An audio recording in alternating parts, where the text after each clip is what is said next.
Leo ni siku nyingine tena tunaendelea katika darsa zetu, na leo tunakwenda kutazama aya ya 11 katika suratu Ar-Ra'd. Inna Allaha la yughayyiru ma biqaumin hatta yughayyiru ma bi anfusihim. Mashekhe zetu walituambia fiha ilmu nafsi, ndani ya aya hii kuna ilmu ya saikolojia. Katika muda ambapo mwanadamu atapokuwa anaanza kusema uongo, mwili wake ghafla na mnajisi ulivyo huwa unatuma taarifa, tena taarifa zenyewe zinazopingana. Maneno yanasema vingine, mwili nasema vitu vingine. Na hapa sasa, kama mtu unakuwa mtaalamu wa kusoma psychology ya mwanadamu, unajua haraka kabisa ongo hili linaongopa. Wakati mwili wa mwanadamu unatengeneza nishati ambayo inayokwenda tofauti na maneno anayoyasema mtu au uongo anaongopa mtu, kwanza hii inatengeneza hofu. Mara kadhaa mapigo ya moyo huwa yanapanda, na utaona yanatokwa na jasho, na hasa jasho ambalo linalomtoka ni lile linatoka katika paji la uso, na mabadiliko katika mfumo wa damu, jambo ambalo linaweza kupelekea, kama mtu ni mweupe utamuona uso wake unakuwa mwekundu, na kama si mweupe utaona uso wake pia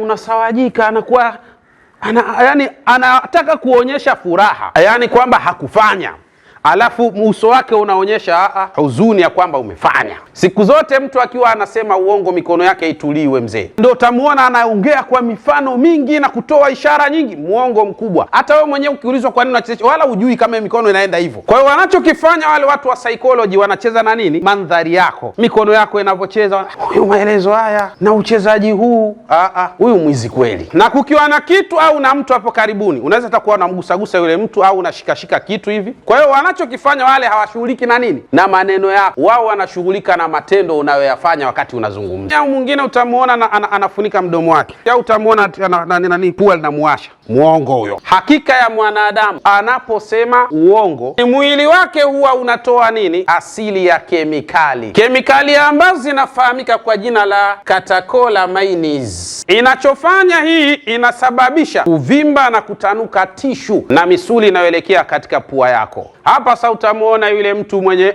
kusema uongo ataanza kushikashika nini? Pua, kwa sababu inawasha. Au utamuona mtu mara kagusa jicho lake, hata akiwa amekaa, mara nyingi anasogea mbele alafu anarudi nyuma, hakai katika mmoja. Kama mtu ameshika kitabu akiwa anaongopa, utaona kitabu anakiweka hapa kwenye kifua chake, anakikumbatia kitabu. Wanachoangalia wataalamu wa ilmu ya psychology ni ile mitikisiko yako na zile harakati zako, ndio zinatoa usahihi ya kwamba anachoongea sawa sawa au anachoongea si sawa. Inna Allaha la yughayyiru ma biqaumin hatta yughayyiru ma bi anfusihim.